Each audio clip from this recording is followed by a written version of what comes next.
So why don't we bring him back if we've got him ready? This is, again, Brad Natras, UGRO, Urban-gro. You know, it's great to have you on, man. Great for the panel, but now let's dive into the company. Great. Thanks, Patrick. Thanks for having me back again. I really appreciate the opportunity to sit on the panel with some other ancillary leaders, and now I have the opportunity to tell everyone a little bit more about Urban-gro. Well, enjoy yourself, man. As a whole. All right, great. Thank you very much. Well, thanks. Thank you for joining today. I'm Bradley Natras. I'm the founder, chairman, and CEO of Urban-gro. We trade on the NASDAQ under the symbol UGRO. We're a horticulture company that engineers, designs, and integrates complex environmental equipment systems into controlled environment ag facilities. Further, once facilities are operational, we have a managed services platform, which we brand GrowCare, that leverages our expertise, and it provides our clients with a suite of service solutions that are focused on increasing crop yields, preventing downtime, just really overall driving business continuity for our clients. With that, I'll get started. And hey, Brad, just a quick heads up. We don't have your screen up. So let's make sure before we get too far in that we've got you if indeed you want to share some slides. Yeah, that's right. Good call. Thank you very much. I do indeed. 1 second. No problem. Thanks for interrupting me. No, all good. Okay, so I saw it come up. Let's see if we can just throw that up here. Okay, we've got it on the screen. Go for it. You got everything? All right, perfect. So moving on, and I'll get started here. We're based in Colorado. We're in our 8th year. We have now increased employees to 51. And out of those 51, about 2/3 are what we refer to as experts. So professional engineers, mechanical, controls, agricultural, plumbing engineers. We have masters of plant science, horticulturists, environmental scientists. Overall, it's a group of individuals who have a history of growing multiple crop types. And it's these skills and the expertise acquired from working on over 300 controlled environment ag facilities, that's what sets us apart. It provides our competitive advantage, and it drives new clients to Urban-gro and existing clients to keep expanding with Urban-gro. From a results standpoint, we really have strong momentum. We finished 2020 with 26 million in revenues, and most importantly, carried a lot of momentum into 2021. As I reported last month, in the first quarter of 21, we had revenues of 12 million, a record. We had record adjusted EBITDA of $500,000. And so on the trailing 12-month period, as of today, we were at, as of the end of Q1, we're at about $33.5 million. One of the important metrics that we report now, and I think it's really important to keep following and look at, but at the end of Q1, we had 15.2 million in backlog. So backlog to Urban-gro is signed contracts with deposits in hand, but they have not been shipped, and therefore the revenue has not been recognized. The majority of our backlog ships in the following quarter or two. And so therefore, combined with our $50 million plus cash position, we're in a strong position right now to execute our strategic plan and also execute our M&A plan as well. Urban-gro operates in the controlled environment ag market, and we execute on opportunities in both cannabis and non-cannabis, so food focused.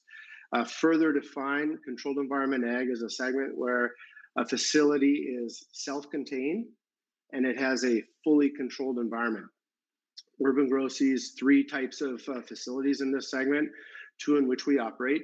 The first, and our sweet spot today, it's indoor facilities. So a ground up build or a building warehouse retrofit. The second, where we are expanding, is vertical farms, so smaller footprint, but you can build straight up really as high as you'd like, as long as you can control that environment. And then the third, we have engineered greenhouses in the past, but it's just an area that we're not focused today. We're really focused on indoor ag.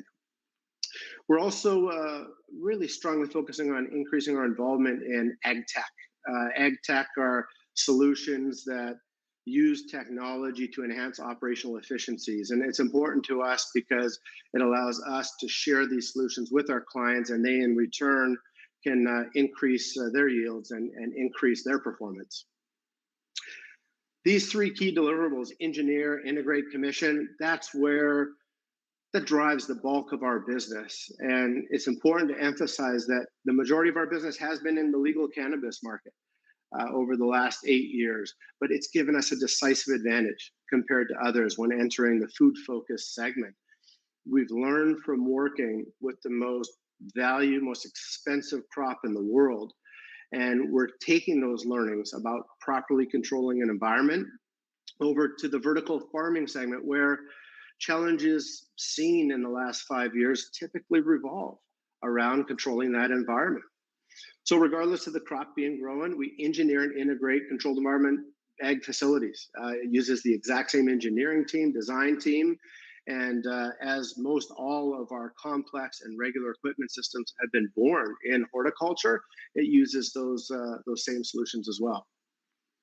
Going a little deeper into the solution, we're much more than an engineering firm. We offer 3 engineering and design service solutions to our clients, and it all started with acquiring an engineering firm in 2019. So we do have the stamped construction documents, mechanical, electrical, and plumbing, but we don't stop there. Cultivation space programming, it involves looking at the future performance desired in a facility, taking expansions, maybe 1, maybe 2, into consideration, then bringing it back into current state and making sure that facility is designed to drive the most efficient use of space possible, which of course results in the highest yield possible. ICD, or integrated cultivation design, that involves designing the inner workings or the guts of the grow. And so in addition to designing benching and lighting systems, we design the flow of air in a facility, the flow of water when it enters the facility. How does it need to be treated? Maybe reverse osmosis. Does the temperature need to be taken up or brought down? But more importantly, when it leaves the facility, it's now wastewater. And wastewater regulations vary by country, by city, by county. And we design that wastewater treatment system according to those regulations for our clients. As just talked about next is the integrating and commissioning. Our experts are continually vetting best-in-class environmental equipment systems and regular equipment systems from sources or manufacturers around the world. I say complex because it involves the use of our engineers. It's not off the shelf. It requires dozens or hundreds of hours of specific expertise and design prior to the installation. And then once the installation is complete, we don't stop there. We send our commissioning engineers on site. They make sure that the systems are operating to manufacturer specifications, and they also make sure that the staff of our clients is properly trained on utilizing these equipment systems.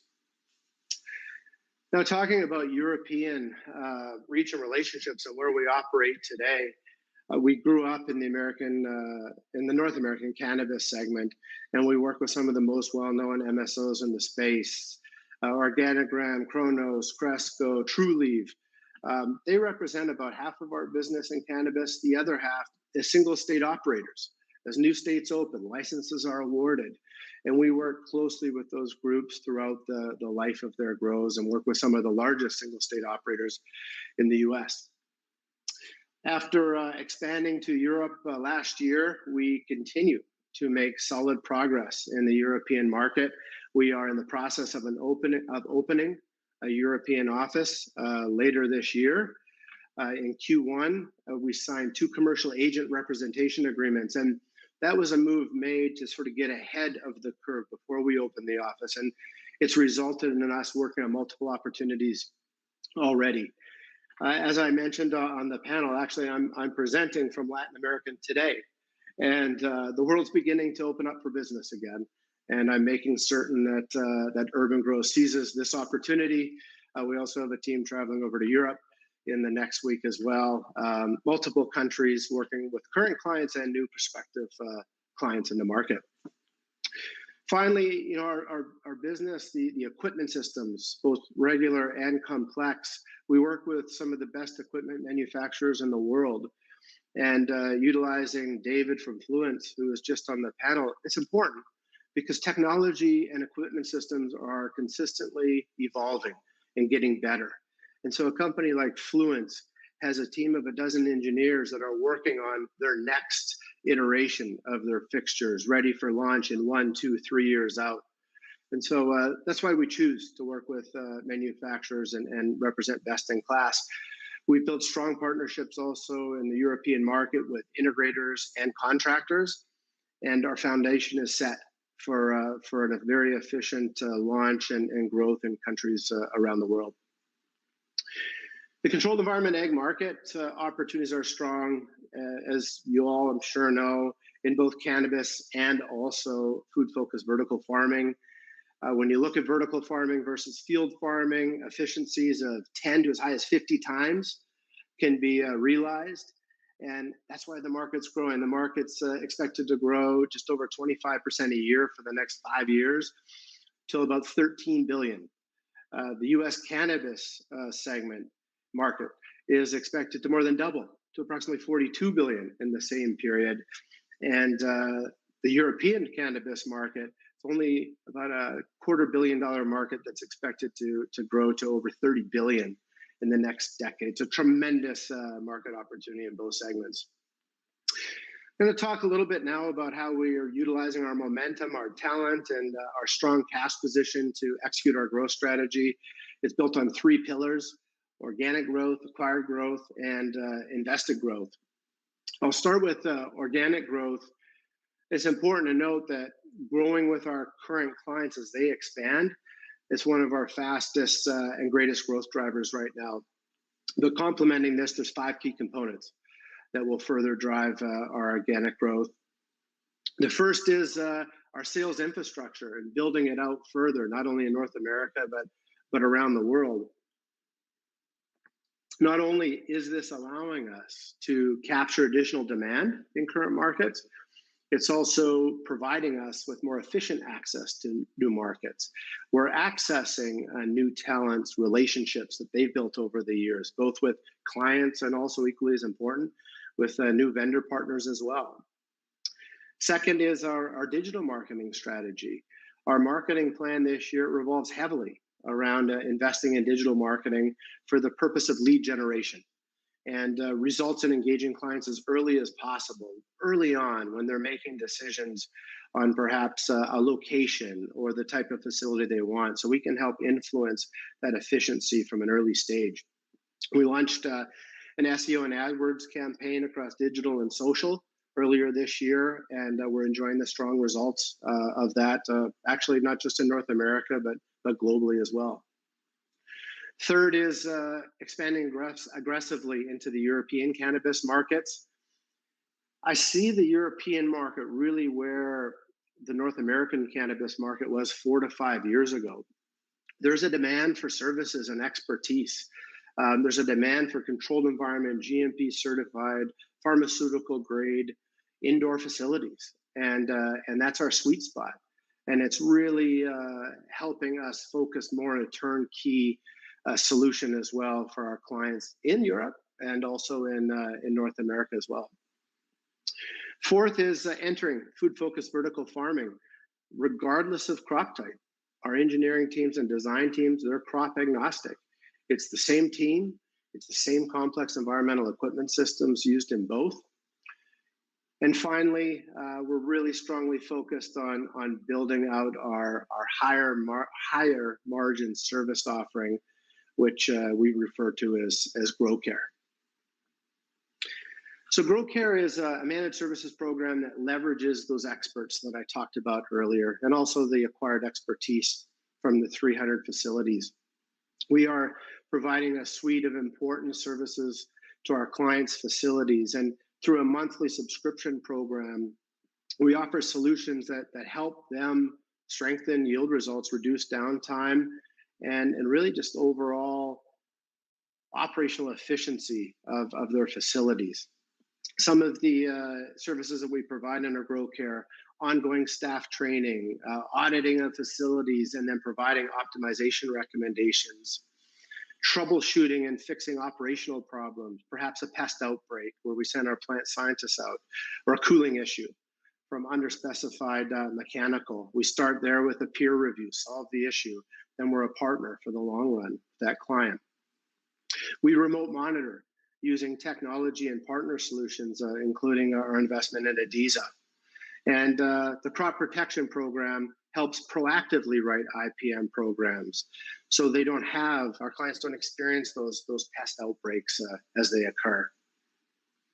The second is acquired growth. And I just touched on this. There's a gap in the market. We saw it in Europe first. We're seeing it in the US. And there's a global demand for end-to-end solutions in the form of complete turnkey cultivation facilities that suit customized needs and that also are available at a reasonable price point for our clients. By making just a couple of smart strategic acquisitions, we'll be able to tap into these significant revenues. And so we're targeting accretive, synergistic, service-focused acquisitions, profitable companies that complement our existing business with a cascading effect. Perhaps those companies are getting involved with clients earlier than we are today. So we'll have a chance to build that relationship early and then engineer and integrate and commission those facilities as well. We're using acquisitions to enter new markets around the world and then also access pre-existing customer and vendor partnerships too. Hey, Brad, this is Patrick. We have just around 1 minute left. Okay, I'm going to give you an extra minute here to close this up. All right, good. I really appreciate it. Now, of course, man. We've got a lot of strong results right now. We've had, for 3 quarters in a row, record revenues, EBITDA. In Q1, we had positive income from operations of about $150,000. We're just getting started. From a valuation standpoint, our enterprise value is about 1.5 times trailing 12 months revenue. We've got the cash position still of over $50 million. We've got backlog over $15 million, $1 million of low interest debt. We represent, in my opinion, a very attractive investment opportunity. And, please feel free to reach out. I have it on the screen here. Our investor relations group, JTC, investors at urban-gro.com. And you can learn more, set up a separate meeting. But 2021 it will continue to be for us a fantastic transformational year for the company. And I look forward to coming back in the future, Patrick, and continuing to tell the audience about our growth and how we're living the dream. Brad, it'll be great to have you. I really appreciate you being here. I was going to ask you a question because I feel like the institutional amount or the amount of institutions that own the stock is a fairly sizable and enviable number, I would say. It seems like you guys got a lot of attention on that up list, and it seems like it's really gone well for you. Yeah, it is, and we're enjoying that. We're delivering results. That's the primary. We will continue to deliver results as well, but it's nice to see that attention, right? We have groups that are in the company, want a position for the long run. I think the fact that we have learned in cannabis, are strong in the cannabis segment, and now are taking those learnings to a very another market, food, which also equally has great momentum. That's really helping separate us and really driving new investors in as well. Well, Brad, thanks for joining us, man. You guys, thank you very much. Again, the CEO, chairman of Urban-gro, UGRO. I'm sure we'll see you again soon, man. Look forward to it. Thanks, Patrick. Have a great day. All right. Safe travels, too.